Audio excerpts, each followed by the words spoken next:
Today is Wednesday, January 13, 2021. Think up on Roland Martin Unfiltered. Donald Trump, the first president in American history, impeached twice. In just a moment, we'll go to Capitol Hill, where Speaker Nancy Pelosi is addressing the media. We'll be covering all aspects of this. It's time to bring the funk of Roland Martin Unfiltered. Let's go. He's got it. Whatever the biz, he's on it. Whatever it is, he's got the scoop, the fact, the find. And when it breaks, he's right on time and it's rolling. Best believe he's knowing. Putting it down from sports to news to politics. With entertainment just for kicks, he's rolling. It's on go, y'all. It's Roland Martin, rolling with Roland now. He's funk, he's fresh, he's real, the best, you know he's Roland Martin now.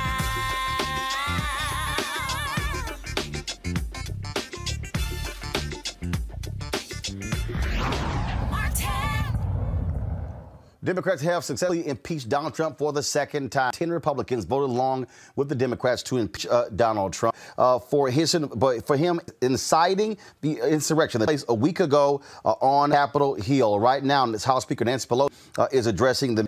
We're going to go live to comments in just 1 second, folks. So just give me a second. Let me know if y'all have Speaker Nancy Pelosi up. It's critically important. This is the first time in history that a president has been impeached twice. Never before has it happened where a president was impeached twice. Trump now is that very person.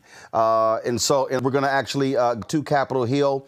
Where Nancy Pelosi signing the articles of impeachment. She is, like I say, right now.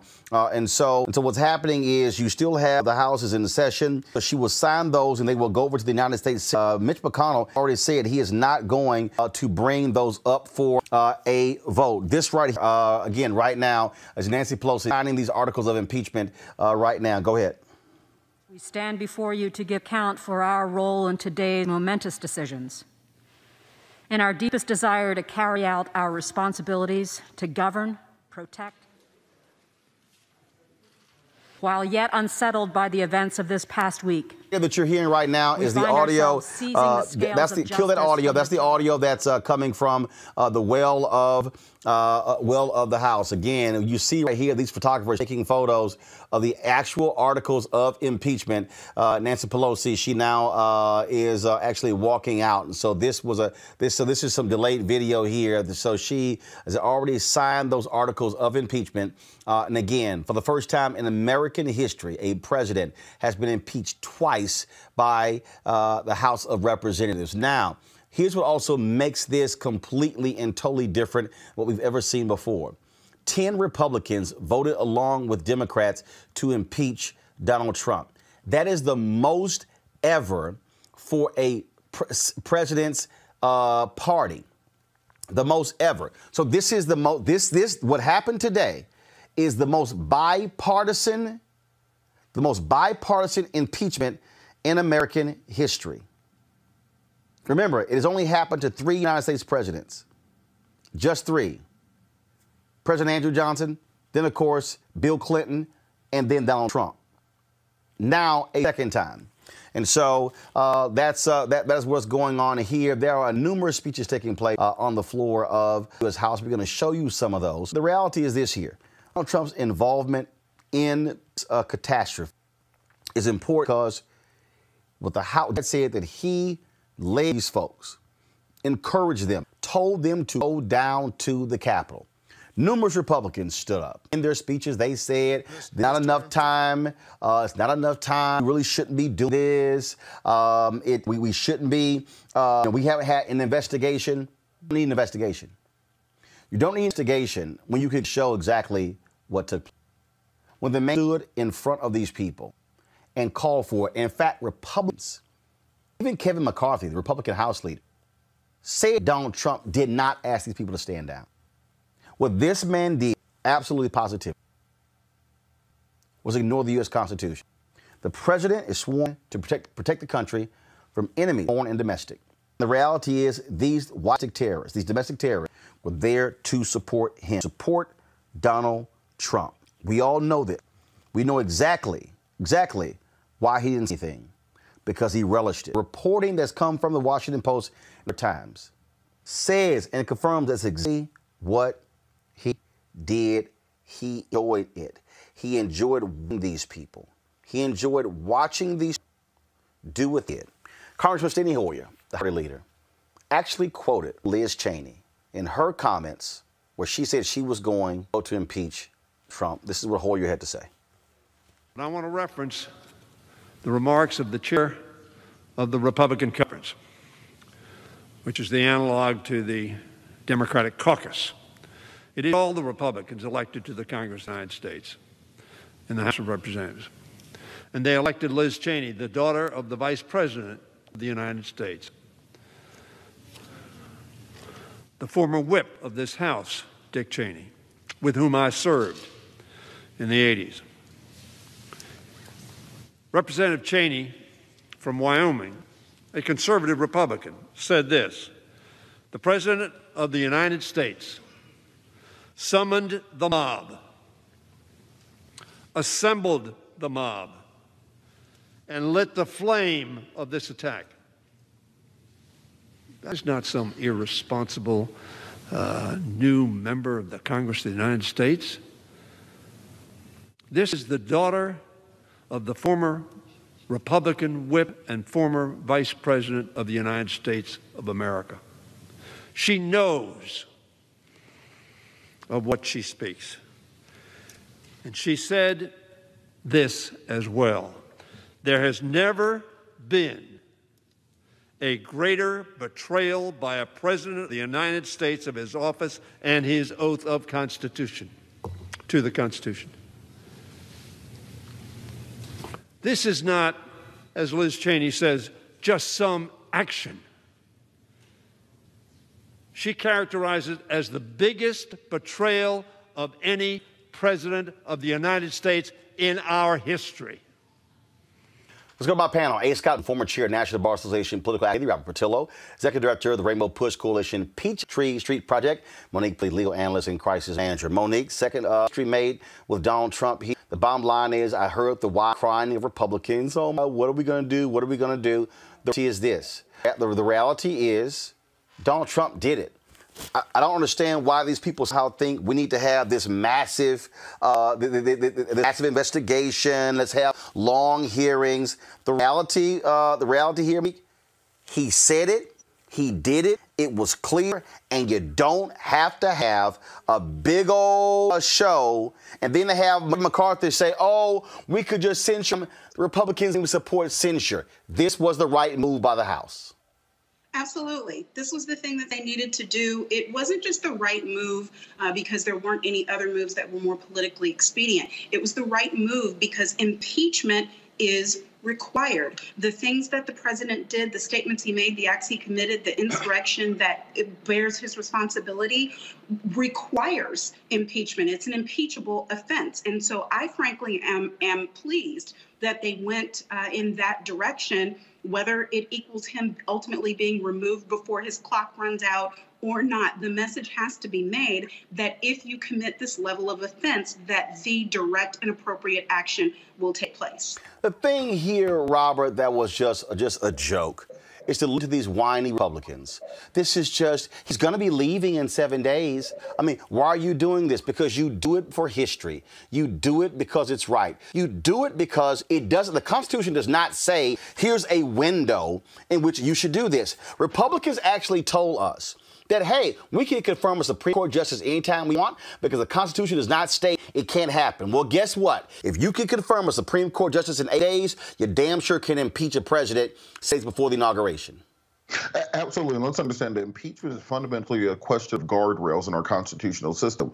The only check on the Article 2 powers of the president are the Article 1 powers of the Congress. And what Congress, the only remedy for Congress to do when you have a rogue president is to impeach. That is the singular and sole way of dealing with a president. And even if they are not removed from office, what you're doing is sitting on a historical record where in 100 years or 200 years, if our republic is still standing, they can look back and say, well, guess what? The losing presidential candidate cannot send his militia to attack attack Congress to try to decertify the Electoral College. I think that's a very good rule to have. And quite frankly, I think that if Donald Trump, if this was earlier in his administration, would be the first president to be removed, because there are enough Republicans in the Senate, I believe, that would vote to remove once a president has become basically a terrorist leader. Right now, President Trump is very similar to a Soleimani, to al-Baghdadi, to other insurgent leaders, except for that we have military troops sleeping in the United States Capitol in full battle gear with fully armed automatic weapons to fight against American citizens, not against armed insurgents, not against the Chinese or the Russians, but against American citizens who may attack their capital. And the fact that that is being inspired by the President of the United States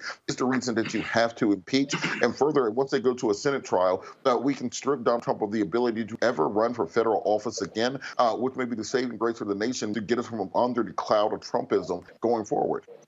It is just unbelievable, Scott, to listen. First of all, 95% of the House Republicans voted with Donald Trump. 95% voted Donald Trump. That's first. Yeah. What's also laughable here is to listen to them. Whine and complain and act like, well, I love this here. Well, he's called for a peaceful transfer of power after the insurrection, after it failed. After the fact. No, I thought the Republicans and their arguments were just pathetic today, and because they didn't really have an argument. Remember, the insurrection was an attack on them as well. Let's be real clear. They were chanting Pence's name and Liz Cheney's name as they marched to the Capitol and as they attacked the Capitol. And Donald Trump told them, go give Liz Cheney some courage, and let's give Pence, the VP, courage. But here's the other thing. The most incredible argument they made that was most pathetic was this argument that impeaching him only further divides the country. Really? That's awfully rich on the Republicans who supported Donald Trump and his divisiveness. That's like saying you want to burglarize my house, shoot my dog, and beat me up, but prosecuting you won't make any difference and it won't be better. Let's talk about settlement, if you will. Well, no, it doesn't solve anything, but I'm not talking to you until you're made accountable for your actions. We can talk about bringing the country together, but we hold you Republicans accountable. And the country, corporate America and otherwise, are going to hold Donald Trump accountable and hold these other Republicans accountable as well going forward. Joining us live right now from Capitol. One second. Joining us live right now from Capitol Hill is Congressman Jim Clyburn of South Carolina, the House Whip. Congressman, always glad to have you on the show. Congressman Clyburn, can you hear me?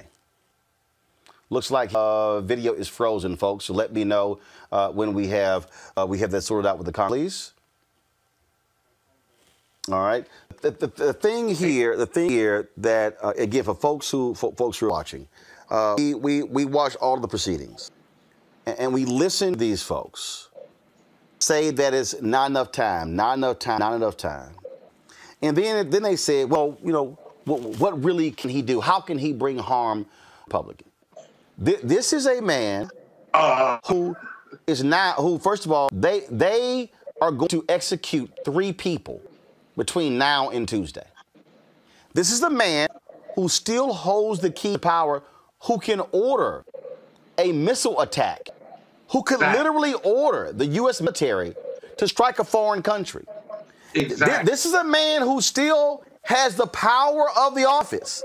So this whole idea that Donald Trump is impotent for the next 7 days is an absolute lie.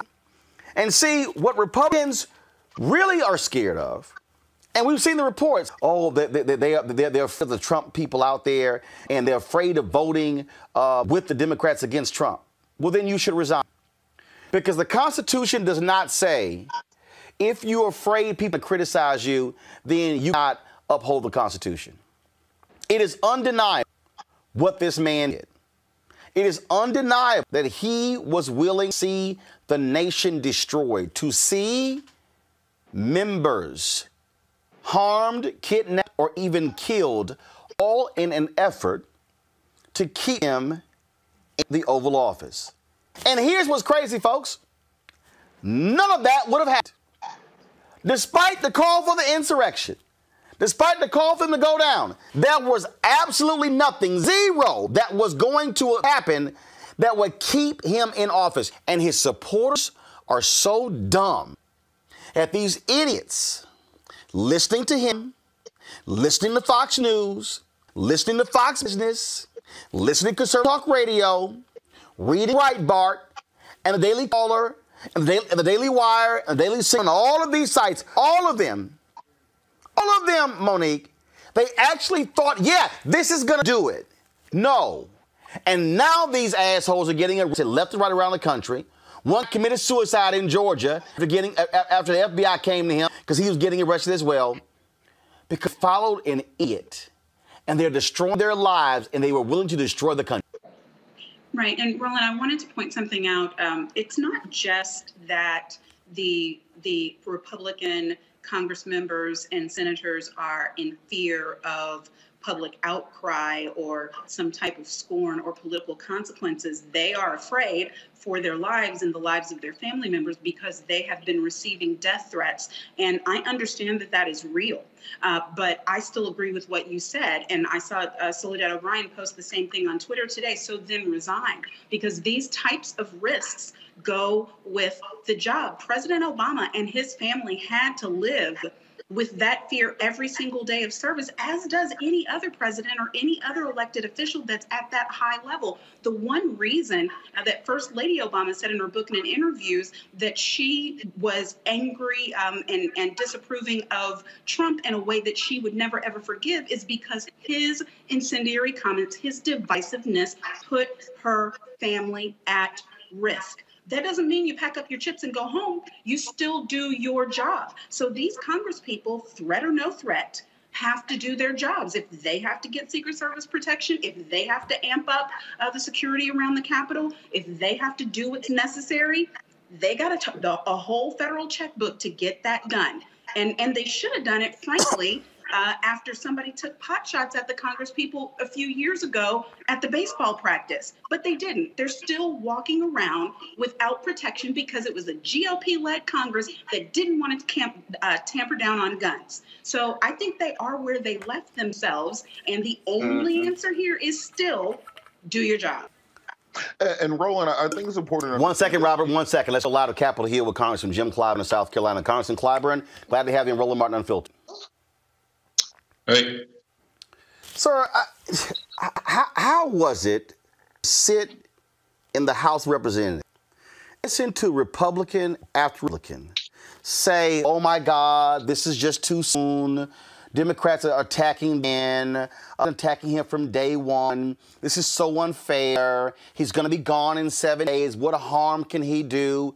When they have stood by every statement, every comment, every action, they defended him at every point. They have never held this man accountable, and they were willing to allow him to sit in office after inciting an attempted coup d'etat against the United States.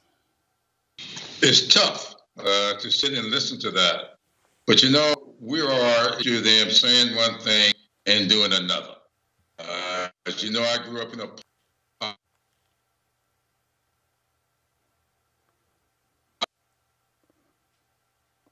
looks like we've lost Congressman Clyburn. Let's do this here. Let's get him on the. So guys, do this here. Let's get him on the phone. We clearly have lost his signal, so let's get him on the phone so we can, because we definitely want to hear. I know he doesn't have much time, but please, let's get him on the phone. Robert, go ahead and make your comment.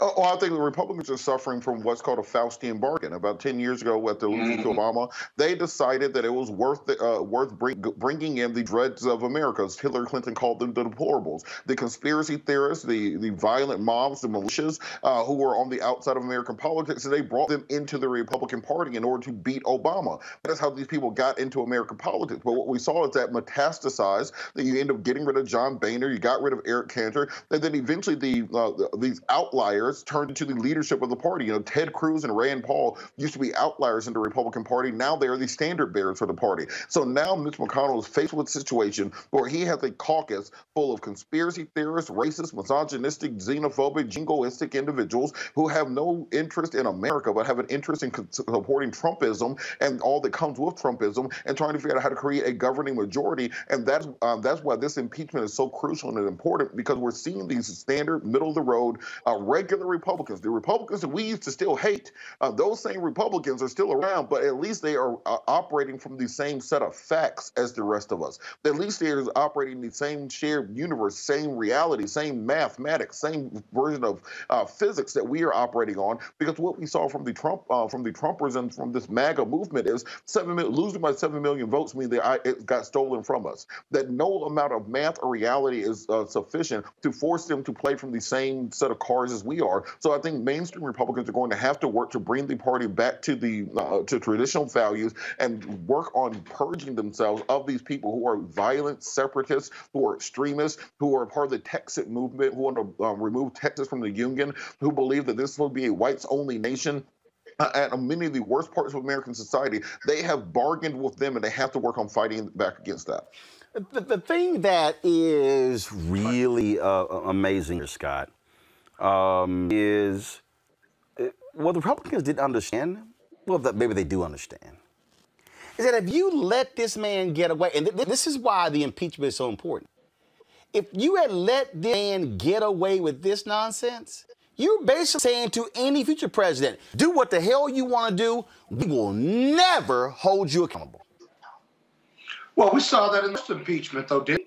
I mean, the Republicans let him get away with shaking down a president of a foreign country in exchange for dirt on a political opponent, and they remove him from office. I guess the real danger here on all of this is, as Robert said about the RNC and what they have to do, well, they're not prepared to do that right now. What Trump has done is brought out these deplorables, right? And now they vote. And so one of the challenges for the representatives of the House, as well as the GOP Senate, is part of that Faustonian deal is that they want to get reelected. And these Trump supporters aren't GOP supporters, but they still vote, and they're most likely to vote with the GOP. And they're terrified of either being primary or they're terrified of getting beat. And so the RNC has a choice. I don't think they're prepared to make that choice because the same head of the RNC was reelected without any competition whatsoever. Trump and the insurrection and the match he lit was never even brought up in Florida at the meetings. And so the real question, not for Democrats, but the GOP, is where does the party go from here? Where does Trumpism go from here? But they're inextricably linked to one another right now. And the Democrats have to fight both of those until the GOP sorts this out. They don't seem to be in a big rush to do it. I got 20,000 National Guard in D.C. right now. I can't even get to my office because of Donald Trump and this GOP nonsense. The actions taken today, Monique, when we put them in historical context, I go back to the purpose of impeachment. This is the only course Congress has to truly hold a president accountable. Impeachment is supposed to be the ultimate thing. House impeaches, the Senate convicts or acquits. Republicans have basically said, you know what, do whatever. And when Trump said, I could stand on Fifth Avenue and kill somebody and my supporters would not leave me, everybody, all these media people, Republicans, oh, he's just joking. He's just, no, he wasn't. Oh, that's just a figure of speech. No, he was 100% correct, 100% correct. And Monique, they proving that he was right. They are willing to let him do anything because they want to stay in power. This is about power and control. Absolutely. Power corrupts, and absolute power corrupts absolutely. And we are seeing what that looks like in real time and how that can threaten the very principles of our democracy. And we weren't close to perfect in the execution of what a democracy should be in the first place. We have systems in place that I don't have to talk to your listeners about from the vestiges of slavery up till now that make this a very imperfect union. But we are seeing what the corruption and perversion looks like when you can buy your place into an office, when you can use blackmail in order to gain support. when you can put the squeeze on pretty much anybody, elected officials, and when foreign influences are actually controlling foreign countries that are supposed to be our adversaries, are actually controlling the person who runs in the highest office of the land. And so the entire system, and I mean rooter to tutor, it has to be shaken, turned upside down, and shaken to see what's going to fall out. Because to Robert's point, we don't just have these rogue GOP members. They want to carry weapons in the Capitol now because they aren't a part of the same DC reg that they can't carry them. They are spreading coronavirus. The assault on the Capitol turned into a super spreader event that is preying on the infirm among them and those with pre-existing conditions. There are members of Congress right now that are a real threat to their own colleagues. So it's not just that the impeachment has to have some teeth. All of it, removal has to. I mean, Al Franken got pushed out of office because of an allegation. And we've got people now staying in office that are treasonous, that are supporting insurrection, that have no oath whatsoever except for to this president. So there's so much more that needs to be done under this Biden-Harris administration in order to just reconstruct actually some pillars into the entire operation of what it looks like to be a federal government. Hold tight 1 second. I think we have Congressman Jim Clyburn back. Congressman, you there? All right. Well, guys, you were sitting there. Okay, got it. All right. Let me know when we have him back. Folks, there were a number of speeches that took place on the floor. In fact, let's do this here. Let's play the speech by Congressman Jim Clyburn. He had to say today on the House floor regarding impeaching Donald Trump. Today, we must do our constitutional duty once again. While the president failed in his attempt to upend our democracy last Wednesday's events, make clear that if we do hold him accountable and remove him from power, a future attempt could very well be successful. The survival of our democracy depends on defeated candidates accepting their defeats. It has been the case in every presidential election since 1864. Our January 6th session is a vital part of the transfer of power, not the contest for power. Vice President Gore understood this, accepting and certifying the 2000 election result in which he was defeated. Vice President Biden understood this, accepted and certifying the president's victory in the 2016 election. This president's refusal to participate in the peace transfer of power and his role in the inciting of the last week's violence pose an existential threat to our constitutional democracy. This threat must be extinguished immediately. This president must be impeached and convicted, and he must be prevented from ever attempting to seize power again. With that, I'll yield back. Congressman Cedric Rich of New Orleans, who will be leading the House to go work under Joe Biden, particularly clear that this is why he was impeached the first. The Republicans said, no, nothing bad is going to happen. He learned his lesson. He didn't. Today, in my last floor speech in this body, to do what I was sworn to do on the first day, to protect and defend the Constitution. President Trump put the domestic terrorists on notice by saying, stand back and stand by.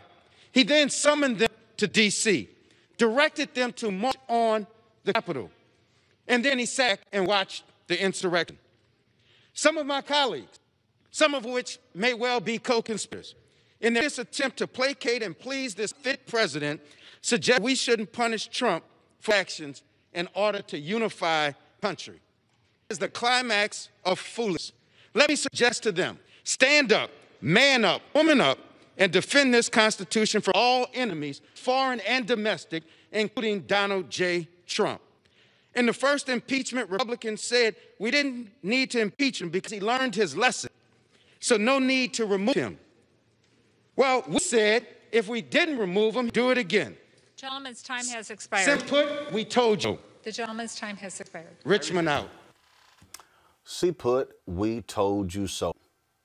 Yeah, absolutely. Let's just think about this one. Vladimir Putin did identify Donald Trump 4 to 5 years ago or 6 years ago and decide to help him run for office. His investment paid off 3 to 1 because they have exposed every weakness in the American political system. They've exposed our weakness to demagoguery, our weakness to fake news, our weakness when it comes to checks and balances in the United States system, understanding how weak and impotent the Congress of the United States is to regulate the president. The Congress is ceded over its power of the purse strings in many ways to the presidency. It's ceded over its national security power to make and declare war to the executive branch. So in many ways, what we are seeing and what we've seen from the international stage is the diminution of the American influence overseas, and in many ways, it's looking as if this century is going to be a Chinese century, not an American century, because there's no way for our allies to believe that America has a political system that will be stable. There's no way for economic markets to believe that the dollar will be able to sustain a Don Jr. run in 2024 or 2028 or 22, or a Ivanka presidency in the 2040s. If you're our ally in the international markets, how would you believe that America would have the power to stand up to that? And frankly, we are at a place now where we may be getting close to a convention of the states because we have to be able to reform our Constitution, amend it to put guardrails in place to prevent the next Donald Trump from happening, because around every corner there will be a Donald Trump generation rising up, and that is what America will be facing over the next half century. So if this is what Vladimir Putin paid for, he got his money back 3 to 1. He might as well go play the Mega Millions or the Powerball because it worked out great for him. If y'all are looking for a good laugh, and as always, this is no laughing matter. Trump can't tweet, but he decided to put out a statement on the White House YouTube channel. YouTube has also blocked his personal YouTube page from posting things. So he could talk to the American people live. He's been scared to hold a conference, and so they shoot these videos where they tape them 2 or 3 times because it's hard for him to read from a teleprompter. And so listen to this joke of a person in the Oval Office. My fellow Americans, I want to speak to you tonight about the troubling events last week. As I have said, the incursion of the U.S. Capitol at the very heart of our republic. It angered and appalled millions of Americans across the political spectrum. I want to be very clear, unequivocally condemn the violence that we saw last week. Violence and vandalism have absolutely no place in our country and no place in our movement. I can play that nonsense a little bit later. Let's go to Congressman Jim Clyburn. We finally have him. Congressman? Yes, sir. So now the first person impeached in history decides to drop a video decrying the violence. Really? Well, you can't believe anything Trump says. We've been interacting with him, 4 years? How many times have you heard any real truth out of him? So he feels he's going to say what he thinks he needs to say to keep him in the game. But I do believe that the end result here is going to be banning this man from ever being in office again. But so explain that to our audience. Getting impeached did not disqualify him for office. So how did that happen? Doesn't that require another vote? Explain that, please. Yes. Well, to vote to impeach, you have to vote to remove him from office, and you also vote to keep him from ever holding office again. Not just under those procedures. The 14th Amendment procedure. I always associate the 14th Amendment, of course, with slavery issues. The 13th, freeing slaves, and the 15th, giving slaves right to vote. But the sandwich between them is the most important one, in my opinion, outside of being free slavery, and that is what we call due process and equal protection law. And there's a little section, I think it's Section 3, that deals with the ability to deny a person from holding the position of honor ever again. Before we got cut off, you were talking about what it was like to sit there and listen to Republicans act as if this man has done nothing wrong and don't want to hold him accountable. And I just think what this says is that if y'all did not do what you did today, essentially what you would be saying to any future president, if there's nothing that you can do that would disqualify you from office, that do whatever you want to do, literally lead the nation, take over U.S. Capitol, and potentially harm, maim, or kill members of Congress, doesn't matter, you can stay in the White House. That's exactly right. That's why we had to do this. And I've been saying, a lot of my friends who wonder why you're doing this only got 10 days left in office. Well, the next person just might do it on the first 10 days in office. So what we've got to do is just say to the people, you are not going to be able to say the kind of things this man said, incite people to riot. Look what happened. One man got killed. Another man the next day killed himself. And then we've got other people who were injured.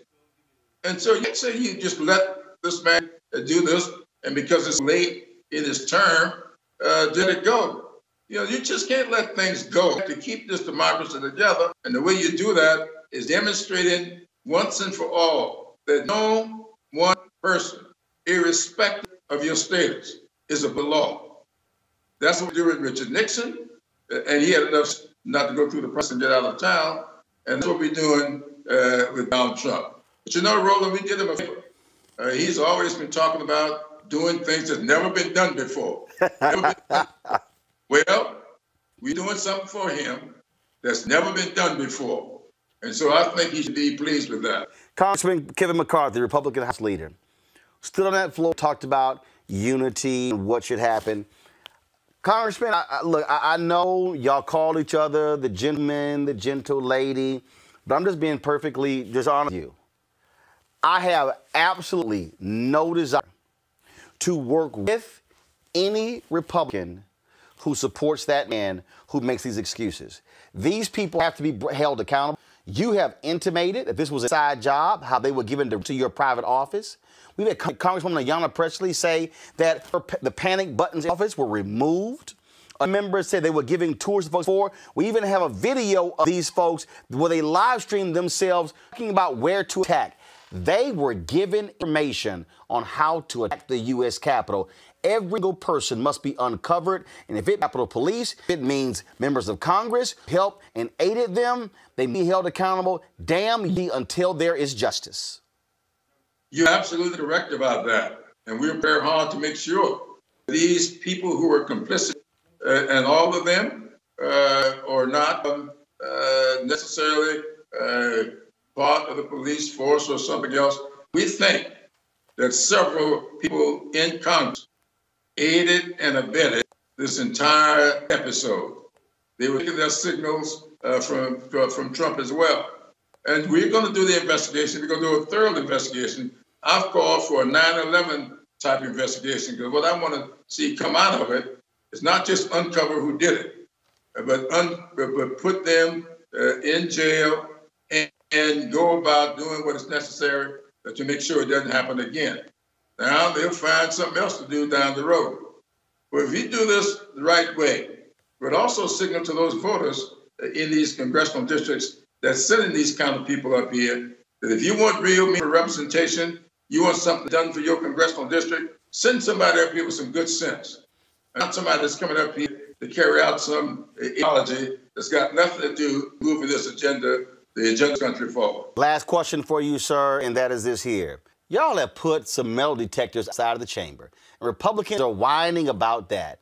And then they would ignore the Capitol Police. Are y'all going to say to the Capitol Police, if a member does not walk through those metal detectors, they cannot on the floor? Are y'all going to hold them accountable because they're acting like some spoiled brats when children go through metal detectors every day in schools? You're right. And just to give us some example of how these people think, one person retorted, well, if they just say we can't carry the gun, well, how do we know what's a gun if you don't go through this magnetometer? So that's what we're trying to do. So they got such silly juvenile argument about things. We just got to say everybody is going to be dealt the same. We do it through airports, and so you can come into the House chambers. Congressman Jim Clyburn, we certainly appreciate it, sir. Thank you so very much for your service. What y'all did today, not only for Americans today, but for American history. For any president in the future, no, you simply are not a king. You are accountable. You lead a revolt against this country. Absolutely so much. I know how tough it is. for you to congratulate Omega, but that's all right. Well, you know, and Alpha's trained y'all well. Cousin Jim Clyburn, I appreciate it. Thanks a lot. Okay, bud. All right, y'all. Let me play for y'all the rest of this video from this fool, Donald Trump. This impeached twice each fool, this idiot, despicable, shameful man. Listen to this fool. Making America great again has always been about defending the rule of law, supporting the men of law enforcement, and upholding our nation's sacred traditions and values. Mob violence goes against everything I believe in and everything our movement stands for. No true supporter of mine could ever endorse political violence. No true supporter of mine could ever disrespect law enforcement, our great American flag. No true supporter of mine could ever threaten or harass their fellow Americans. If you do any of these things, you are not supporting our movement. You are attacking it. You are attacking our country. We can't tolerate it.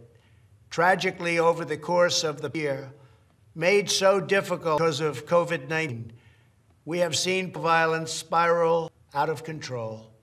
Seen too many riots, too many mobs, too many acts of invasion and destruction. It must stop. Whether you are on the right or on the left, a Democrat or a Republican, there is never justification for violence. No excuses, no exceptions. America is a nation of laws. Those who engaged in the attacks last week will be brought to justice. Now I am asking everyone who's ever believed in our to be thinking of ways to ease tensions, calm tempers, and help to promote peace in the country. There's been reporting that additional demonstrations are being planned in coming days, both here in Washington and across the country. I have been briefed by the U.S. Secret Service on the potential threats. Every American deserves to have voice heard in a respectful and peaceful way. That is your first right. But I emphasize that there be no violence, no law-breaking, and no vandalism of any kind. Everyone must follow our laws and obey the instructions of law enforcement. I have directed federal agencies to use all necessary resources to maintain order. In Washington, D.C., we're bringing in thousands of National Guard members to secure the city, ensure that a transit can occur safely and without incident. Like all of you, I was shocked and deeply saddened by the calamity at the Capitol last week. I want to thank the hundreds of millions of incredible American citizens who have responded to this moment with calm, moderation, and grace. We will get through this just like we always do. I also want to say a few words about the unprecedented assault on free speech we have seen in recent days. These are tense and difficult times. The efforts to censor, cancel, and blacklist our fellow citizens are wrong, and they are dangerous. What is needed now is for us to listen to one another, not to silence one another.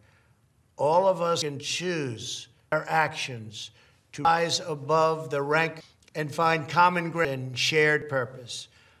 We must focus on advancing the interests of the whole nation, delivering miracle vaccines, defeating the pandemic, rebuilding the economy, protecting our national security, and upholding the rule of law. Today I am calling all Americans to overcome the passions of the and join together as one American.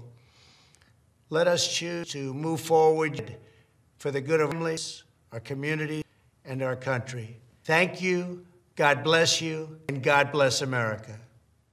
Now it's Ellie Mistel from Nation. Ellie, I'm sure it took everything in your power not to bash the computer screen listening to that fool.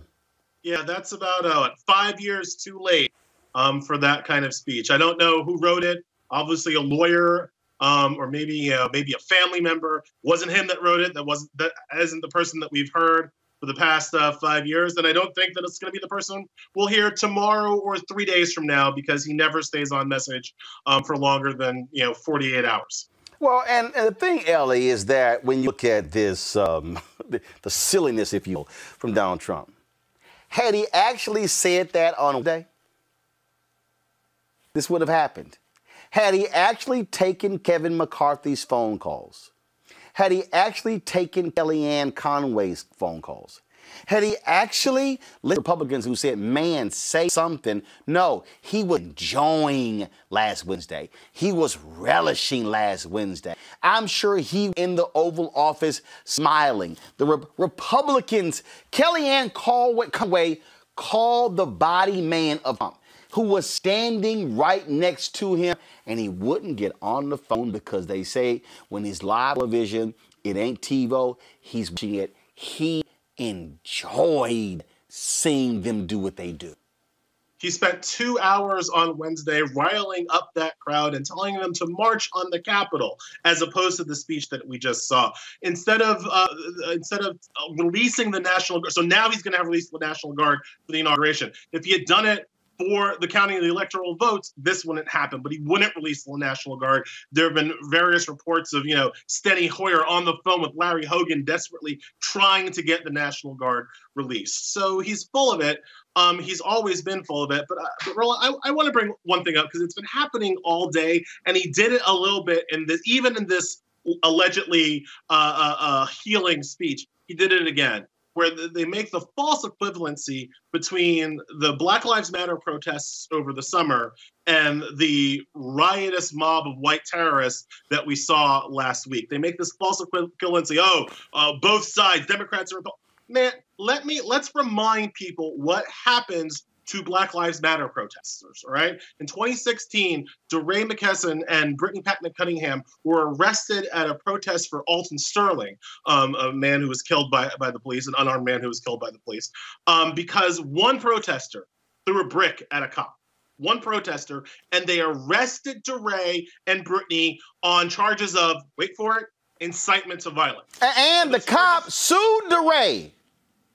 The cop sued. And it's gone all the way to the Supreme Court. DeRay had to fight that cop all the way to the Supreme Court on this charge of incitement. Remember, Roland, I'm sure you do, they accused DeRay of planting bricks so that the protesters want this one guy to throw a brick at a cop. That's what happens to Black people who get anywhere near what Trump did for 2 hours on Wednesday. We get arrested. We have our rights, our free speech rights curtailed.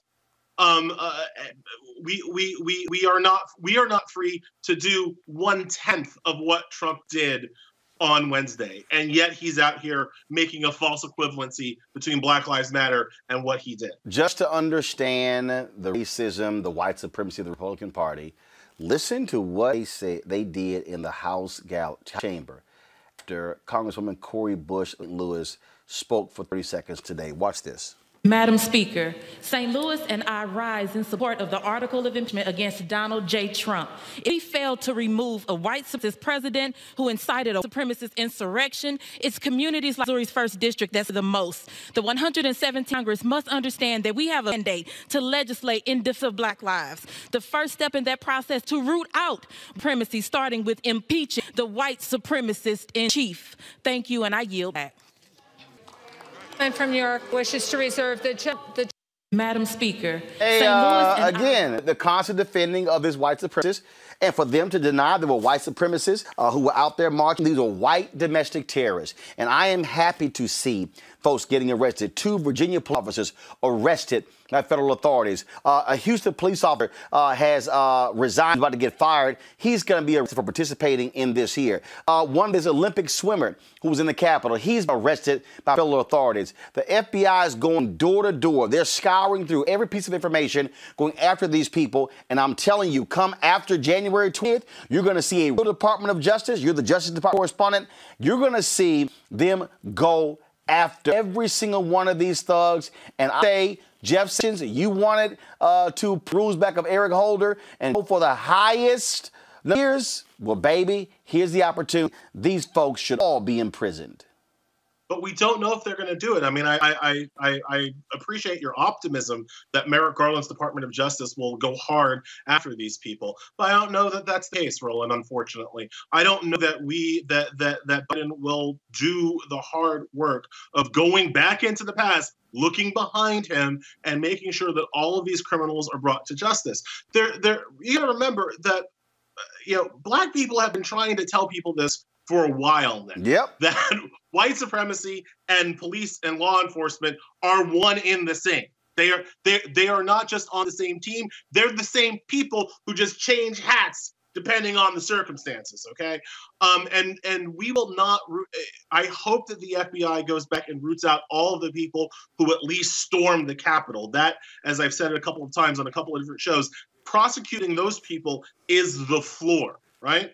But we'll never get all the cops who went to the rally and supported it. We'll never get all of them.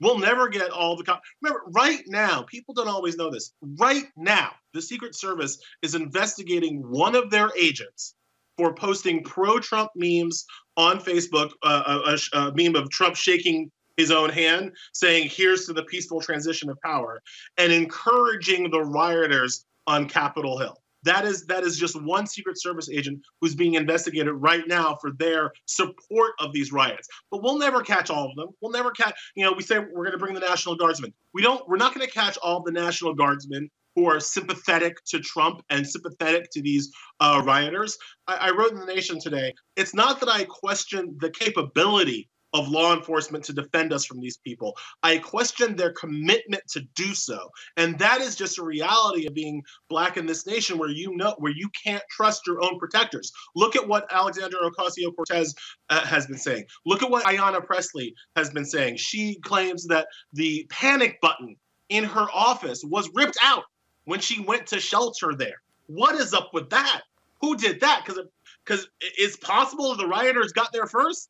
But most likely that happened beforehand. Ayanna Pressley's husband also has been, and this is another aspect of it, diagnosed with COVID because these damn Republicans wouldn't put on masks while sheltering with people during the riots. So I just don't know that we'll ever catch and capture and hold accountable all of the white supremacists who were responsible for January 6th and who are going to be responsible for whatever we see going forward.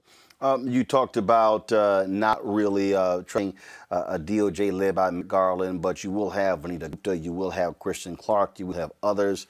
But also, you had a cop who was killed. And the one thing federal law enforcement don't play when it comes to that. We played this video yesterday. Matt Schlapp was on Fox News, where he talked about all of these cops, scores of who were killed during the Black Lives rallies. I'm going, can you name one? It's a lie. I mean, this is what they do. They promote these vicious lies to amp up their white base on Fox News, on Fox Business, on One American News Network, on Newsmax, on Conservative Talk Radio. They are all about appealing to whiteness. This is absolutely white supremacy. This is absolutely white nationalism, and Donald Trump represents the leadership of white nationalism. We have never seen African Americans in this country, in the history of this country, riot against the government like we saw white people do on Wednesday. It has just never happened. And if it had happened, they'd round all of us up at least for questioning. All right? There is no opportunity. It's not like Black people don't have grievances too in this country, but there has never been a situation where we have assaulted the government of the United States in the way that we saw white people do on Saturday. It's just the false equivalencies that the right are trying to play with this violence are out to lunch. I saw congresspeople up there today equating people yelling at Sarah Huckabee Sanders at a restaurant with the violence that we saw on Capitol Hill, as if yelling at a person at a restaurant is somehow equivalent to starting a riot that kills a cop, beats another cop with the flagpole, has another cop apparently feel so bad that he commits suicide and kills 4 of the rioters themselves. Right? We just never seen that. But they're equating it to being mean and sending mean tweets about Sarah Huckabee Sanders. It's ridiculous what the equivalencies are trying to draw right now. Ellie, Monique Presley takes exception with your Merrick Garland critique. Hi, it's not necessarily the critique that I take exception with. I just don't feel that it has any support. In fact, I think you would be stretched to find another former Assistant Attorney General, U.S. Prosecutor, DOJ person with more experience prosecuting domestic terrorists than now Judge, soon to be Attorney General Merrick Garland, and that's black ones, white ones, brown ones, blue ones. So when you look at experience, whether it's Olympic bombings, whether it's Ted Kaczynski, whether it's Oklahoma City, and this is a trial lawyer. He didn't just pop up and be born a judge. And I claim personal privilege in that I've appeared before him, I've appeared against him. I'm clear on what he's like as a prosecutor, and I have no doubt, none, that when it comes to having the gut, the will, the know-how, the expertise to charge these white male, because they were largely white, largely male, largely 23 to 50 citizens of the United States who committed domestic terror, Merrick Garland is the person to do that. So I don't think we have to lean on Vanita Gupta, who's excellent, or Kristen Clark, who's excellent. It's a good team, but it's led by someone who, yes, was a temperate judge, who I've appeared in front of, and was thankful for the temperance that I didn't get a prosecutor as a judge, because you're supposed to be. But when he was a prosecutor, yeah, he did that job. So that's the job that I think he was appointed to do. And that's the job that I expect to see him do because he's done it before. Ellie? Okay, so Garland does have a record of, you're absolutely right, of prosecuting domestic terrorists. What he doesn't have a record of is holding law enforcement accountable. And if you understand that in this moment, the terrorists and the law enforcement are kind of the same people, this is why I have an issue. An independent analysis of Garland's record as a judge, and I agree, this is when he was a judge, so maybe he'll just be different when he's a prosecutor again. But an independent analysis of Merrick Garland when he was a judge found that in 10 of 14 cases where police misconduct or brutality were on the line, Merrick Garland sided with the police in 10 of those 14 cases, including 3 over the dissent of more liberal lawyers who sided against the cops. So maybe he's changed, maybe he's evolved in his position on police brutality and police violence. Maybe, as you say, he will go back into prosecutor mode as opposed to judge mode. Maybe he understands that now that the terrorists and the law enforcement are the same people. But I have concerns about his willingness to hold law enforcement accountable, even though, as you say, he has held terrorists accountable before. Is he able to understand the melding of those two words, or will he continue to treat law enforcement with kid gloves as he did as a judge? That's right, but he didn't treat them with kid gloves. Judges, sorry, I lost my place. Judges call balls and strikes, right? Judges have to apply the law. And so if the law is swayed toward police and law enforcement, and for every single year that I was defending the police department, that's what was happening, then the judge has to apply that law. So we need to get rid of qualified immunity so that a judge who's taking place of Garland doesn't have to apply that. That doesn't mean that he doesn't understand. That doesn't mean that he doesn't know the job of an advocate as a prosecutor. That means that we have laws on the books, which I'm sure you would agree need to change, but it's not the job of the judge to change them. It's the job of the legislature. So I never fault judges for not breaking the law and not doing a job other than theirs. They're not public defenders. They're not prosecutors. So I think we need to give him a chance to do his job as the top prosecutor in the land because he's done that job before, and I think he knows how to do it again. That's where we can find comedy. I am willing to give him a chance. All I am saying is that when you are the one liberal in dissent of a decision that allows the treatment of prisoners at Guantanamo Bay to stand, other liberals said, no, this has to stop. And Merrick Garland sided with Republicans to defend the keepers of Guantanamo Bay. That gives me concerns. Do we want to give him a chance? Absolutely. Could he have evolved? Absolutely. Is he in a different role than he was? Absolutely. These are all good things on his record. But there were other more liberal, more progressive choices that could have been made as opposed to Garland. And so we're rolling the dice, and we're hoping at this point, and maybe you're right, but we're hoping that he decides to hold law enforcement accountable in his role at the DOJ. Elie Mystal, just corresponding with The Nation. We surely appreciate it. Thanks a lot.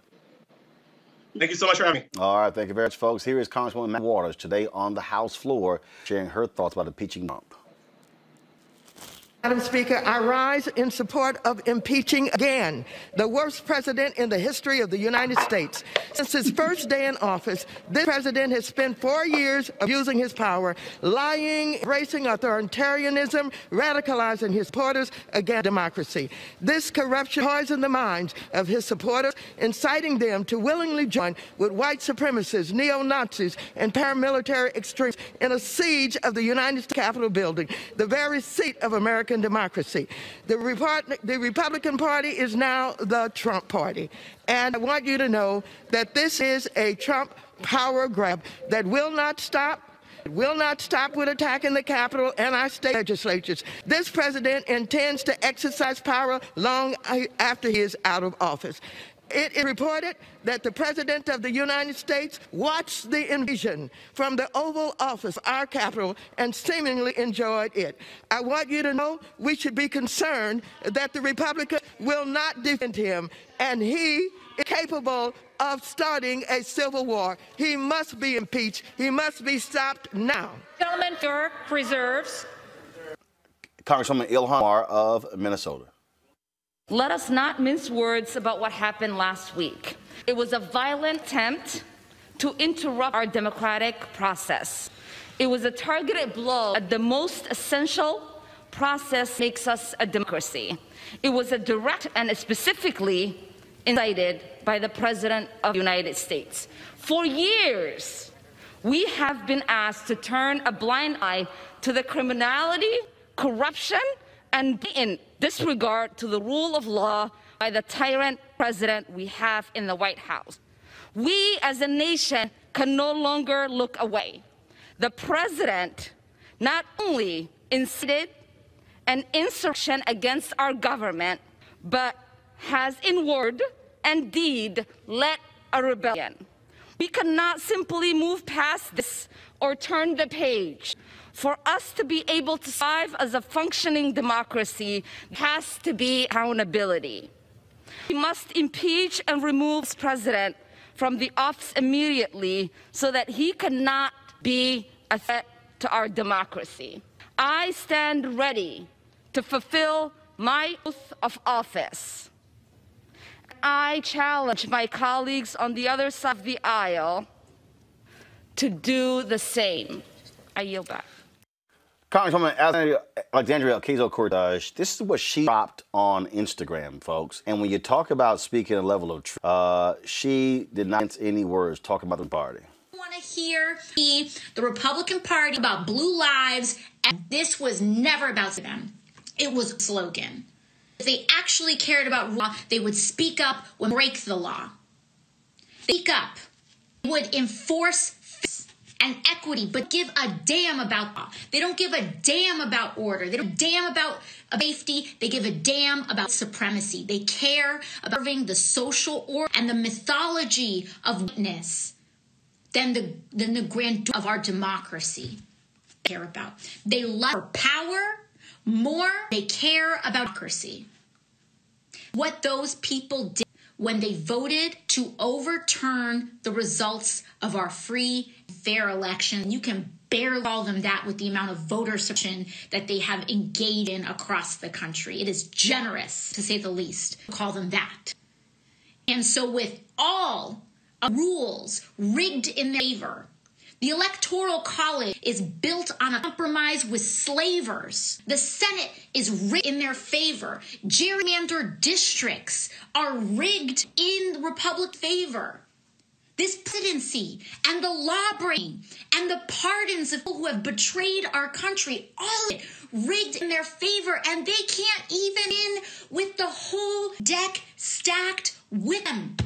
They can't even win with the deck stacked in their and so what they are willing to do is set a match at our entire democracy on fire so that they can uphold the social order of supremacy. That's what this is about.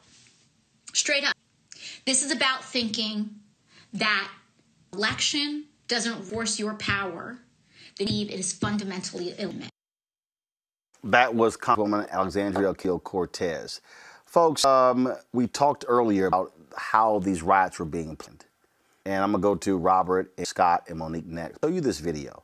This is video. Remember, people were live streaming this whole deal. Listen to them talk about their strategy on how they were going to attack the U.S. House. What's the floor plan? What's the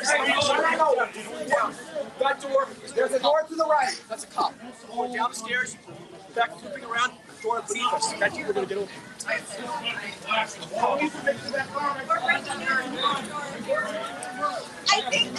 The door's already open. We just need a plan.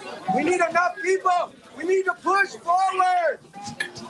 Okay. Door right here. Not going that door. Downstairs, loop around. Okay. Downstairs. Hey guys, I've been in the other room. Listen to me.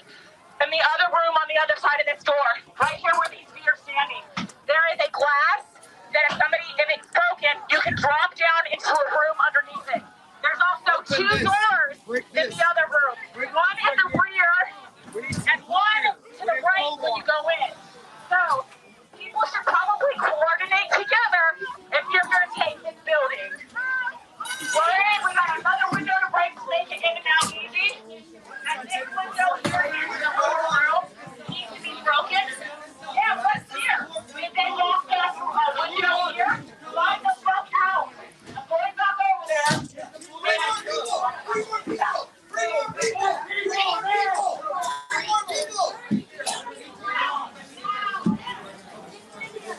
Where's my press?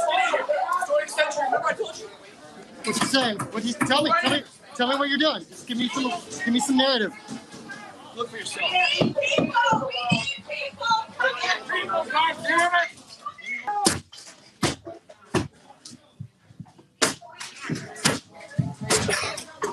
All right, there.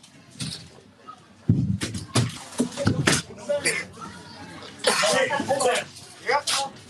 You like some kind of fucking ball or something? No, I mean like tear gas. Yeah, you open it up. Don't fuck with that shit. Don't touch that. That's not what it is. That could be like that. All right. Use it as a battle.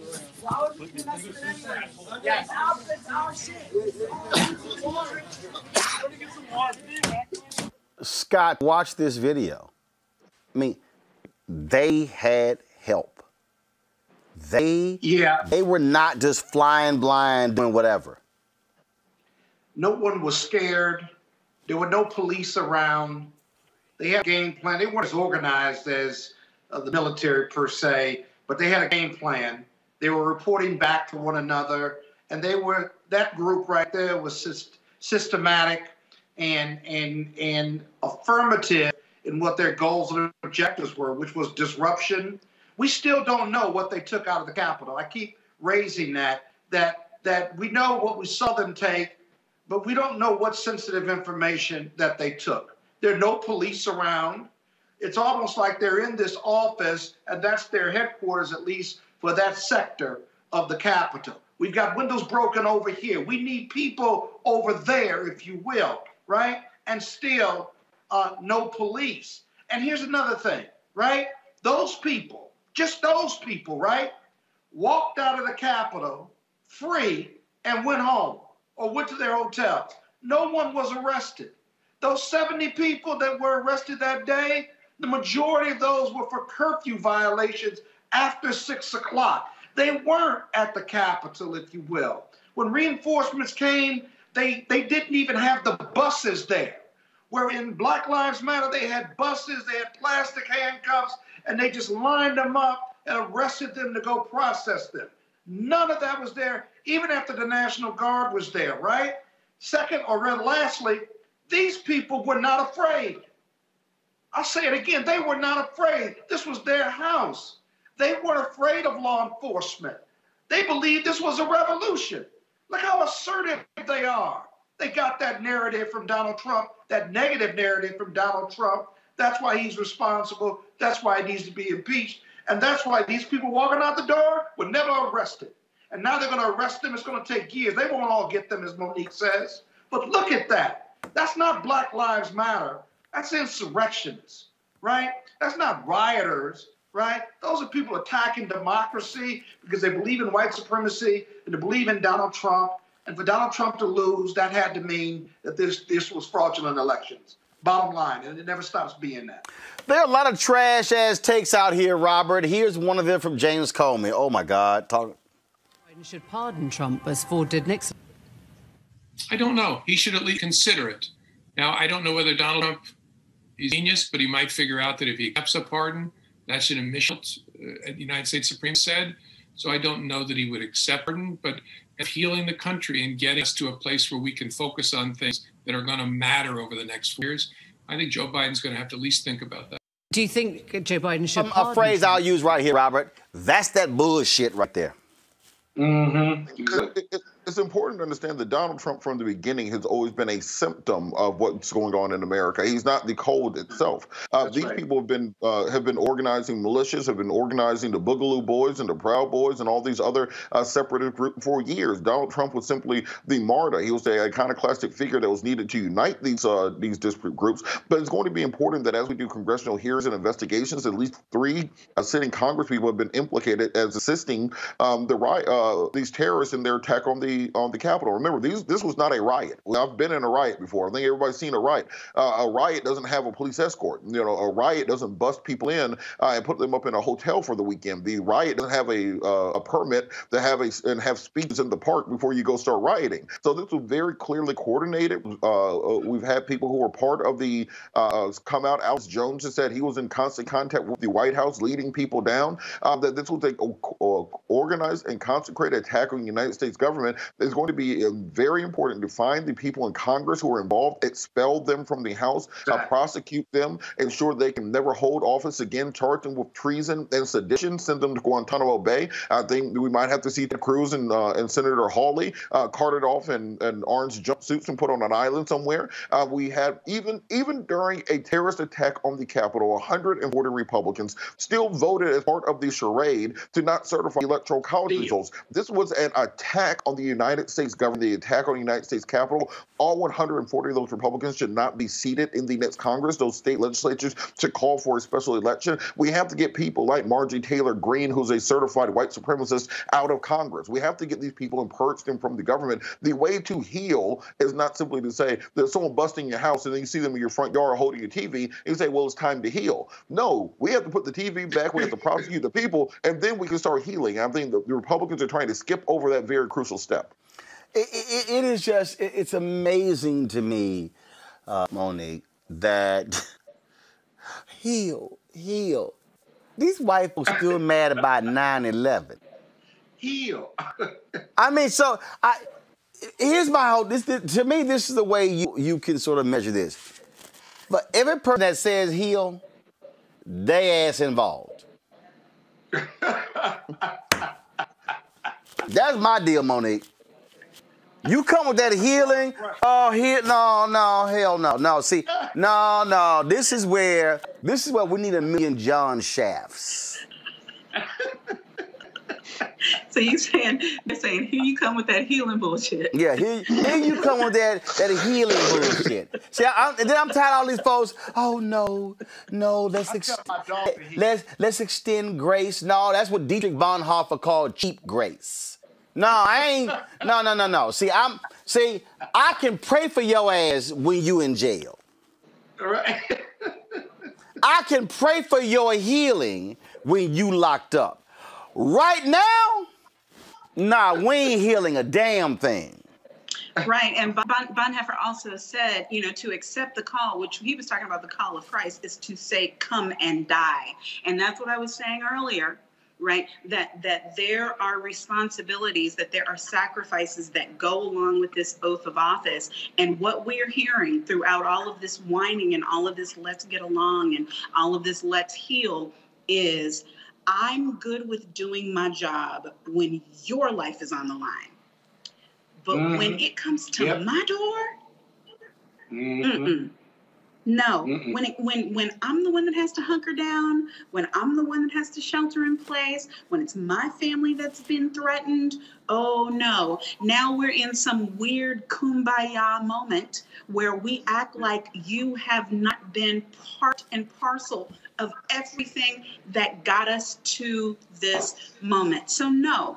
There will not be reconciliation without accountability, without repentance, without actually discipline, you know, and that's what I was saying earlier. If you're in the House of Representatives, if you're in the Senate, then somebody's got to come to Colin. You know, I mean, you need to lose your job. As my sister, where is she? We need her right now. Everybody needs to be about to lose their job for this because the Frankenstein of their creation has done what monsters do.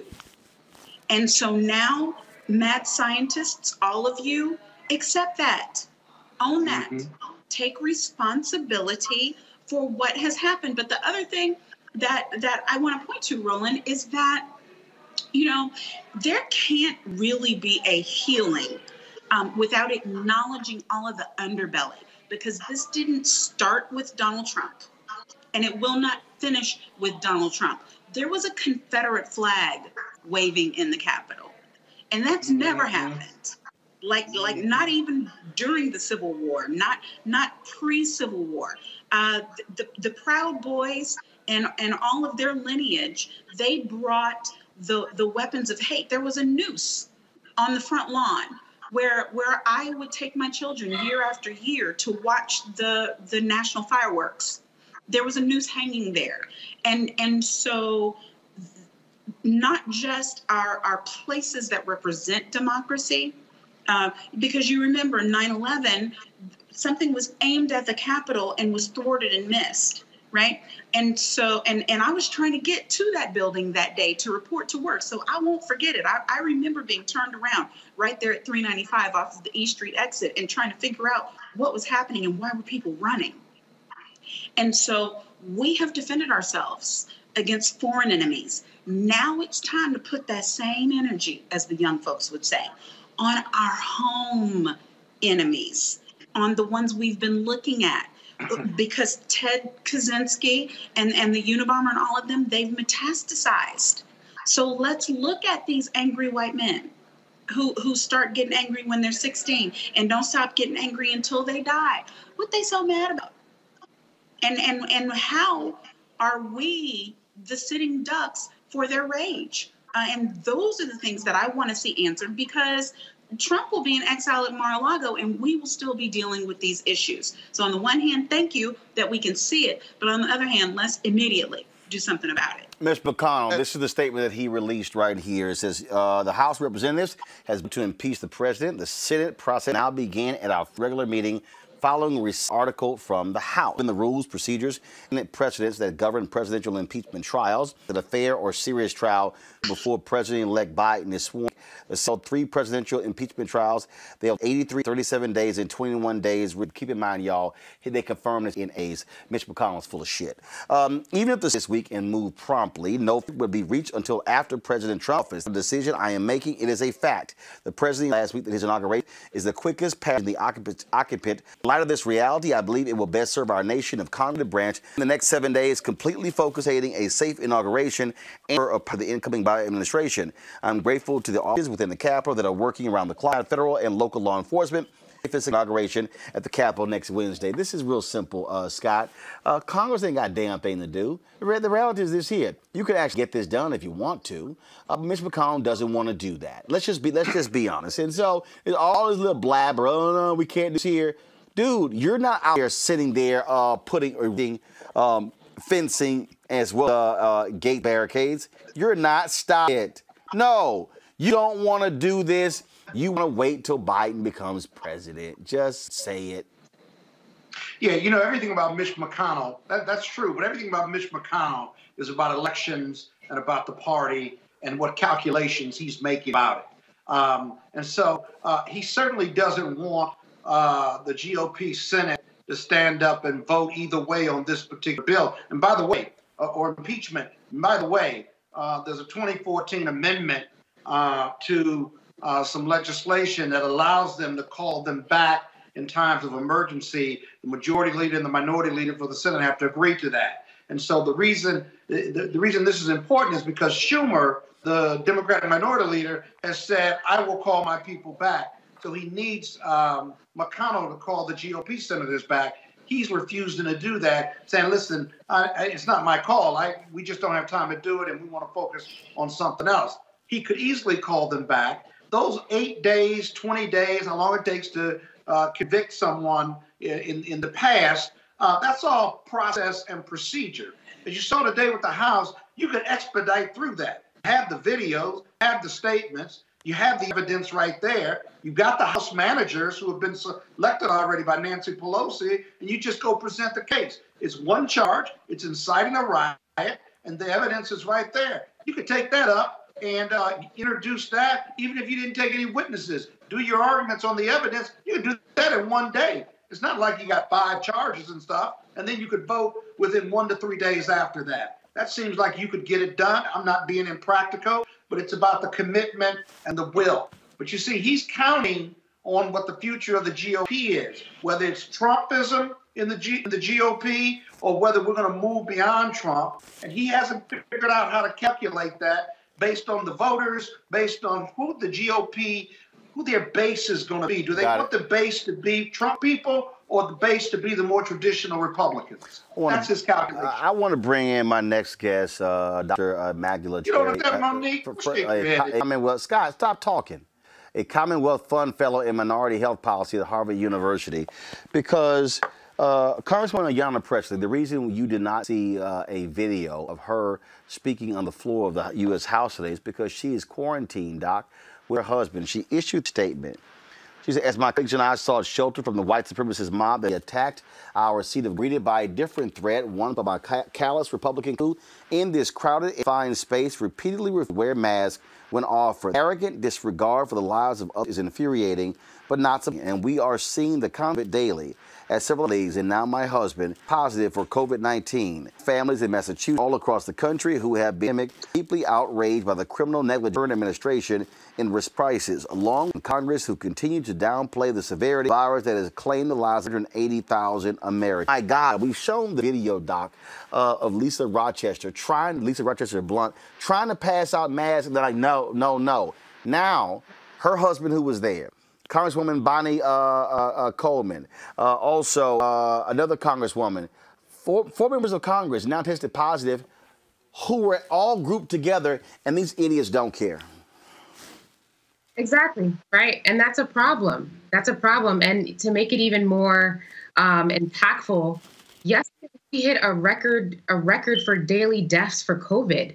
Over 4,300 fatalities attributed to COVID. That's a problem. When I saw that number, my stomach dropped.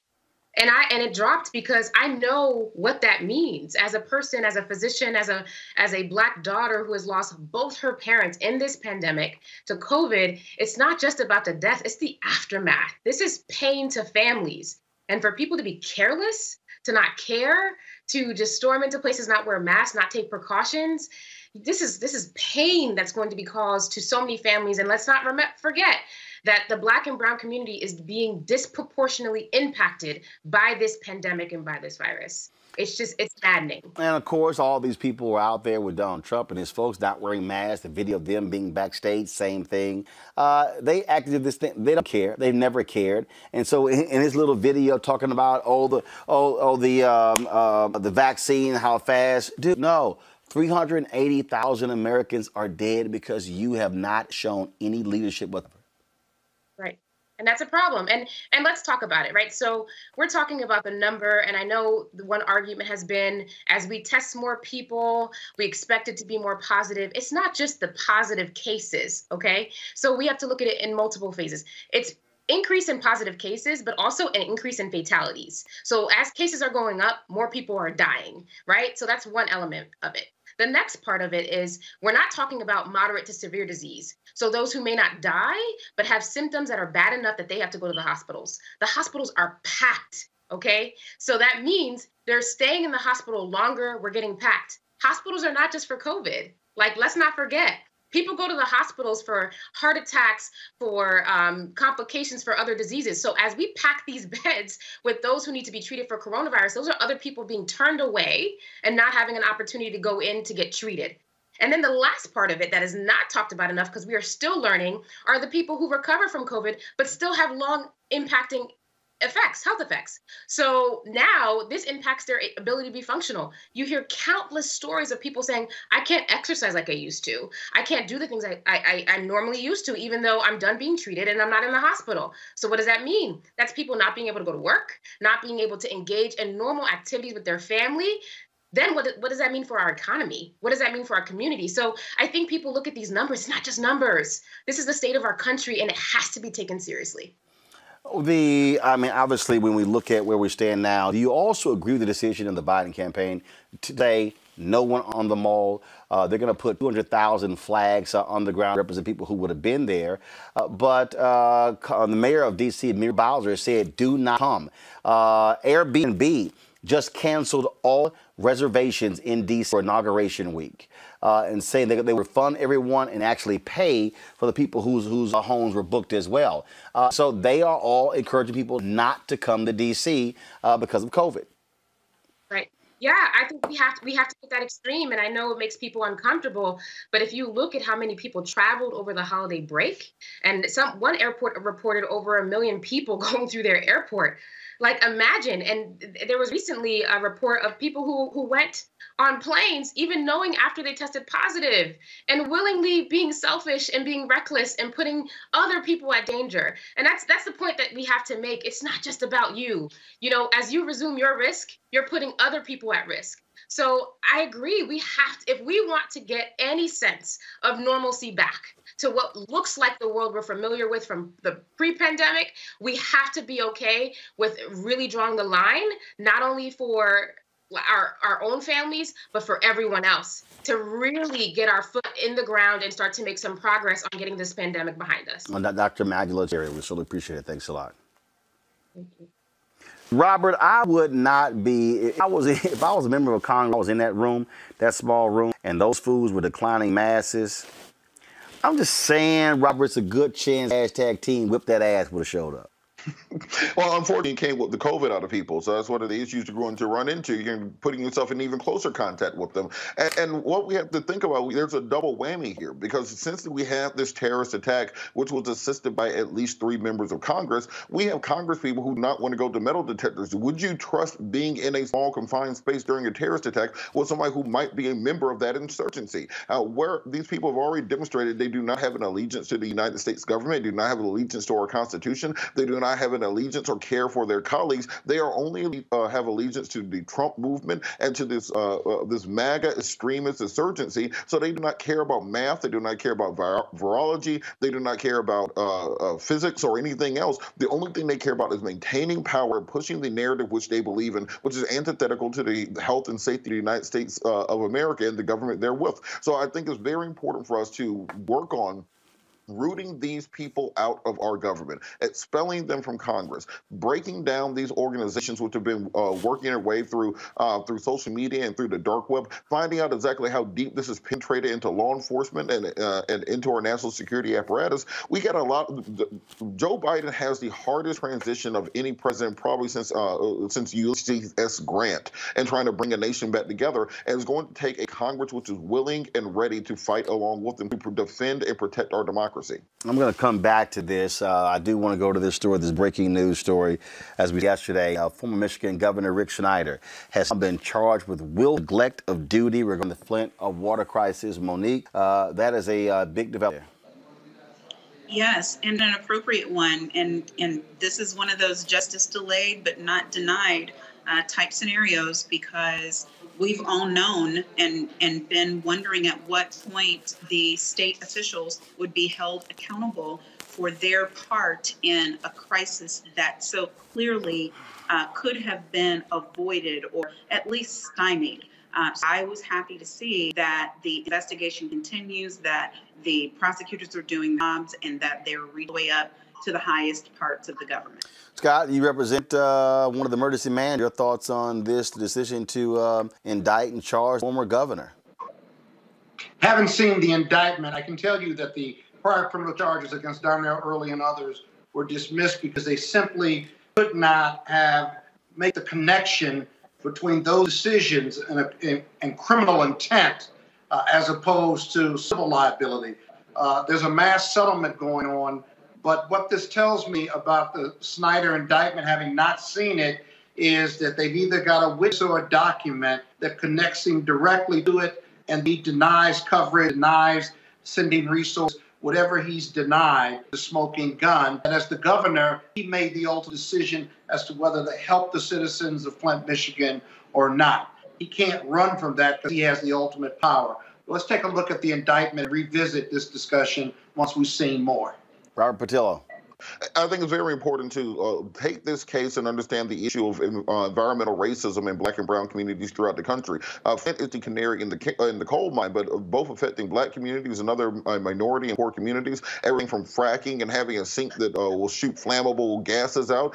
If you look in your backyard and you see there's a giant landfill and there happens to be a Black community there, those are issues of environmental racism, and we have to start holding government officials responsible, because when you look at many of the comorbidities that are in the Black community, they're resulting in us dying at a higher rate of COVID. Many of those come from the environmental aspects that are affecting us, whether it's the air that we breathe, the water that we drink, the lead in the paint, the lead in our water system. We talk about the kids ain't acting right. The kids ain't acting right because there's lead in the water. So we have to work through fixing these issues nationwide. Flint is the example. It shouldn't take this long, but it has to be going forward around the country.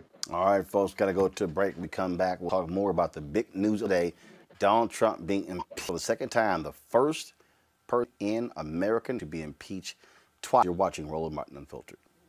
And for me, the reason I see the value, so my parents worked elections. They volunteered for campaigns. They ran phone banks. I remember being 7, 8, 9 years old. It was like you had no choice. It's not like you had a vote. It was like, yo, go over there for the next 8 hours, stand there and hand out these pamphlets to anybody who's walking in. And then we'll bring you lunch, and then you got some water for yourself. It's kind of like, okay. Again, that was what wasn't like my brother could say, nah, we're all right. We're going to stay at the house. I didn't work that way. And so for me, that was a huge part of my upbringing. And look at you now. And it's very interesting because for me, service was a huge part of my upbringing. And that's just something that's just, you know, it's a natural thing. I don't think twice about going out and doing community service. I don't think twice about giving up my Saturday mornings, even if I stayed out late on Friday nights. I don't think twice about going to church in the mornings. I think that might be even bigger than the civics piece in schools. I mean, I think that at this point, having that in schools at least gives the children the opportunity to go home and ask their parents, so Mom, Dad, what is this? What do you think we should do about this? This is what I learned in school today. Let's talk about it. At least gives the children something to bring home and start a conversation with. However, if the parents start that for the children, then, you know, then the children can go to school and say, hey, why am I not learning this here? Why don't I have a civics class? You know what I mean? And we'll have more Roland Martins running around here. To be the first African American to become the Secretary of Defense, if confirmed, is an enormous honor and a privilege. But you know, it's not the first time that I've been the first. Back when I was a lieutenant colonel, I was selected to be the operations officer for the 82nd Airborne Division. An African American had never held that position before, and later on I would become the first African American to command an infantry division in combat. And subsequent to that, I was the first African American to command an Army Corps in combat. The first African American to be the Vice Chief of the Army, the first African American to be the CENTCOM commander. It's hard to believe, but it's true. There is a sad commentary here, and that is, it shouldn't have taken this long for us to get here. There should have been someone that preceded me. And I am enormously grateful for the service and the sacrifices of those that went before me. The Tuskegee Airmen, the Montford Point Marines, the folks who served in World War I and World War II. who performed with distinction, and it's on their shoulders that I stand here today. My goal is to not be the last. Hopefully we can set those conditions in place that ensure that I'm not the last Corps commander to command in combat or the last CENTCOM commander, and certainly not the last African-American Secretary of Defense. This is your coup. This is your siege. This is your insurrection. With your support for Donald Trump, you have brought this shame to America. You, Ted Cruz. You, Josh Hawley. You, Kevin McCarthy. You supported this, and you will be held accountable. This disgrace is all yours. The Lincoln Project is responsible for content of this advertising. All right, folks, we've had second impeachment. The question now is, what is next? Scott Bolden, what do you think happens next? Will you see folks go after Senator Ted Cruz, Josh Hawley? Will you see a real investigation going after Biggs as well as Mo Brooks and others, and how ghosts are in the House? What happens next? I think the commission will be formed. There's just too much inside support for this. With the Capitol Police, the decisions made by the administration, including the Department of Homeland Security, there's got to be a thorough investigation. That'll take some time. That'll be a longer-term view. Secondly, we're waiting to see what's going to happen at the inauguration and around the country in these state capitals. The National Guard, their 20,000 have been released in the district, and unfortunately, it's going to be like a fortress. And remember, we've got COVID, and the mayor of D.C. saying people stay away. If that goes pretty smoothly, then you're going to see the second foot drop or shoe drop in regard to the Senate and when, where, and how they take it up. You know, Biden hasn't gotten behind this impeachment process yet. He's being a practical Democratic politician, but I think that'll change once he gets into office. And so the question for the Senate will be, can the Democrats and GOP start moving forward with Biden's agenda, moving forward with his appointees, and do a quick and dirty indictment on Donald Trump. And then lastly, we're going to look and see what the state of New York does, the prosecutors as well as Tish James on the AG. When are the taxes coming out? When do the civil and criminal prosecutions move forward at the state level? And then second to last, who does Donald Trump pardon going forward if he wants to go out in a blaze of negative GOP glory? All those things to watch, lots of news. Well, of course, it did not take the folks at Lincoln Project long to share their thoughts about impeachment. Watch this. Violent insurrections, crushing peaceful dissent. Donald Trump learned the way from his dictator pals. He wanted to be like them, a strong man. In 2019, Sisi, the man Trump called his favorite dictator, came to the White House to show Trump how it's done. An American citizen, Mustafa Kazem, was unjustly arrested in Egypt for having an American passport at a protest. Sisi wanted him dead, but Kazem had begged Trump for help. Sisi told Trump he needed to show strength, so Trump didn't fight for Kazem. 1 year ago today, Sisi executed our fellow American, and Trump let him do it. He wanted to be a strong man. He will leave a weakling with blood on his hands. Don't ever forget it. The Lincoln Project is responsible for the content of this advertising. Oh, the strong. I love it how they keep tweeting ass, Robert. Well, we have to look at both that and also the killing of Khashoggi, which President Trump was complicit in doing so, and telling the Saudis that he saved their tail on that issue. What we're going to have to see going forward is within the next several days, the Congress putting together a legislative straitjacket around Donald Trump, that even if he cannot be removed from office, work through legislatively both in the House and the Senate to reduce his powers in the next several weeks to prevent him from being able to do any more damage to the Constitution. After that, this is why those 2 Senate seats in Georgia were so crucially important, because now we will have a Democratic chair of the Judiciary Committee, a Democratic chair of many of the other House committees, who will be able to launch a proper investigation into exactly how deep this conspiracy went within the United States Congress, within the Capitol Police, within the National Guard, how many people were involved in this, bring those folks to justice. And then I think after a congressional investigation, and that is when you can transmit the articles of impeachment to the Senate, now that you have all of the information.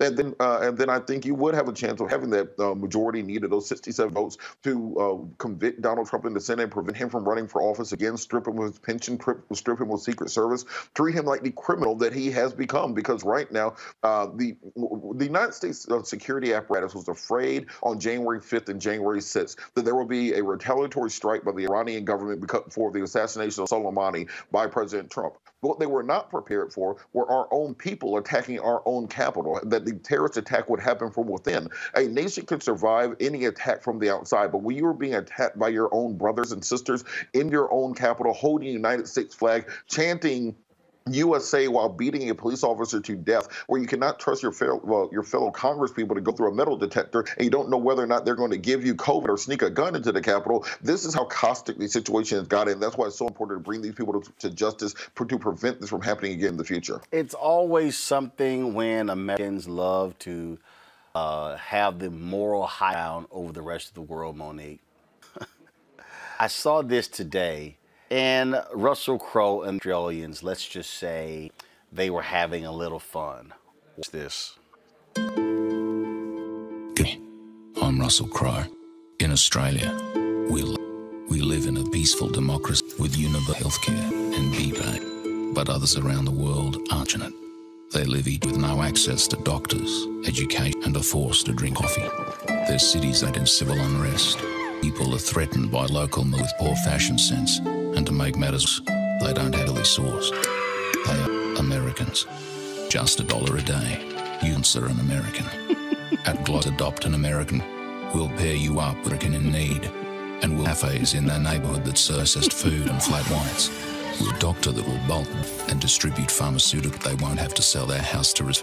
And each month, photo of your American, and they'll ballot for a vote to cast. But couldn't they had an outstanding parking ticket or moved house on Thursday or obscure bullshit? So giving them some hope and a chance at a good espresso. Looks, I've been part of the Adopt a Kiwi program, and look at me, I'm Russell Crowe. Damn. That is awful. Monique. That is so embarrassing. Monique, go ahead. No, it's hideous. It's shameful. I would have found it funny if every single part of it wasn't true. Those are our circumstances, and for a country with the amount of wealth and resource and power that we have, and the amount of influence that we used to have around the world, the manner in which we have continued to treat our own people is disgraceful. And so, though that was done mockingly, it's sad, and it's accurate. The one thing that I wanted to say about where we go from here is I am glad that Mitch McConnell is saying there's not enough time to get this trial done, because there isn't. I still believe in legal process. I still believe that trials require evidence. They require the working up of the evidence. They require full time for people to present the pros and the cons and then make a considered decision, especially about something as important as this. What Leader McConnell didn't point out is that the very shortest time, the 21 days, was because he pushed it through, not wanting to give the House managers, not wanting to give the time during the last impeachment trial for Donald J. Trump for the evidence to actually come in. So I want it to be a Leader Schumer. I want it to be a tie-breaking vote by the president of the Senate, Vice President Kamala Harris. I want for them to be the ones who decide on the rules and how much evidence is going to come in and how much time people are going to have to speak so that we can get this right. And then I think that Mitch can do what it seems like he really wants to do, which is whip his own members and get those 17 votes, which one of them likely will come from him. So if he has to, just cower away and not take leadership or responsibility for this, but still get it done so that Donald Trump can never run for elective office again, can never be president of the United States again, so that he can be prosecuted or have to return all of this hundreds of millions of dollars that he's raised just since the election, so be it. I believe that we have a better chance of that job being done if the Democrats are in charge. And I also say the next step, go after everybody who aided and abetted this insurrection, including those who did so in conservative media. This is the piece done by Really American. Begin to believe that their democracy is fraudulent. If they conclude that voting is a charade, the system is rigged, then God knows what could happen. They rigged an election. They rigged it like they've never rigged an election before. Actually, we do know what could happen. It's happening right now. The U.S. Capitol overrun, under siege. Pro-Trump extremists storming inside, flooding the halls, breaching the floor of the House of Representatives and the Senate. Millions of Americans sincerely believe the last election was fake. It was a landslide election, and everyone knows it. We will not go quietly into the night. When thousands of your countrymen storm the Capitol building, if you don't bother to pause and learn a single thing from it, then you're a fool. I know your pain. I know you're hurt. We had an election that was stolen from us. We got to this sad, chaotic day for a reason. It is not your fault. It is their fault.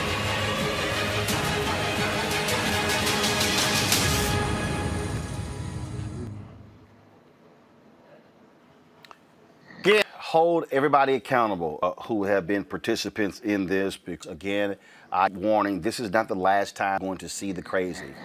Louis Gohmert, who was on today, he said, I'm sure we're going to see insurrections taking place all over. That was Louis Gohmert who said that, y'all. I need our people to understand and be real clear what we're going up against. These people are dangerous. These people are going to carry water for Donald Trump. And so I just need us to understand what is at play here, what you're dealing with, what you're seeing. They're not going to stop. We got some sad news to report, and that is Brian, who was at the San Jose Mercury News, Lebanese jet, died today of a heart at the age of 5. He also was former national for the National Association of Black Journalists. He away this morning with his he issued a statement, Life and Legacy, at his past 5 years old. Away today, thoughts and condolences to all of his all of his NABJ members who mourn passing this morning. And so again, Brian Murray at the age of 55. So let me thank Robert, Monique, as well as being a part of our panel today. I don't know, Robert, who your Skype provider is, but you may want to give Scott their phone number to greatly improve his signal, because you're crystal clear today, Scott. You've been a little shaky with the video, but way to go there. Really, well, people wearing the maroon and white of Morehouse College. Yesterday, you couldn't go there, but you made out good for yourself anyway. Had absolutely no desire to go there. None whatsoever. None whatsoever. I was perfectly satisfied with the maroon at A&M University. So that's how we roll. And yes, we alphas are quite familiar with the ladies at Spelman College. Unlike you Kappas. Let me also give a shout out today. Excuse me, Monique. This is my show. I got this. I don't need your assistance. No, let me be real clear. I don't need your assistance. I don't need no help. So I don't need you chiming in, trying to remind me. No, excuse me. I'm talking. I don't need Monique trying to remind me of what else is going on today. So please, stay in your lane and mind your business. Okay? So give a shout out to the Deltas. Today is their Founders Day. They call it J13. And so my wife Jack is a Delta. My sister Levita is a Delta. All other Deltas out there. So a shout out to y'all on your found today. Across the world. So there you go, Monique. I don't know when it comes to that. Okay. Did you shout out the Kappas Nope. on the January 5th show? Nope. Founders Day? Nope. That ain't right. That Nope. ain't right at all. I didn't. Scott, we had a lot of stuff going on January 5th. Yeah, explain to him again, Robert. We have a lot going on January 5th, and the only red and white or crimson white that matters is Delta. All right, y'all, I appreciate it. If y'all want to support us, what we do on our Bring the Funk fan club, y'all can do so by supporting us via Cash App, $RM Unfiltered, PayPal.me/R Venmo.com RM Unfiltered, Zelle at Roland S. Martin on. And so we certainly appreciate all support you have offered us. Thank you so very much. For folks, more than 10,000 are watching on YouTube. You can join right there on YouTube or on Facebook as well if you like. We certainly appreciate you doing so. But again, if you go right to, you can support us via Cash App, PayPal, Zelle, or Venmo. Or if you want a card, you can simply go straight a straight site, RolandMartin.com. 100% of your support comes to us. 100 comes to as opposed to the income that we got to share with Facebook. Or if y'all support us directly here at RolandMartinUnfiltered.com. Thank you so very much, folks. I hope you have a safe day. And don't forget, no day, no hour, no minute second is promised. And so live life to the fullest as best as you can. And that's what all of us should be. Thank you so very much. And yeah, shout out to Morehouse. Thank you for sending me the sweatshirt. We had our school choice at the Black Choice event on the campus of Morehouse. And I certainly that. And again, I got somebody, some folks at Xavier sent me a tweet. And there was some people graduating from Xavier who was upset that I was wearing a Dill shirt. Xavier, let me remind y'all, I appreciate Xavier, love y'all dearly, but I ain't never been invited to speak on your campus. So I only wear the HBCU gear on Roland Martin Unfiltered. I've actually spoken or visited that particular HBCU, and so that's the standard that I have. If y'all want me to rock Xavier on the show, just invite a brother. That's all you got to do. I'll see y'all tomorrow.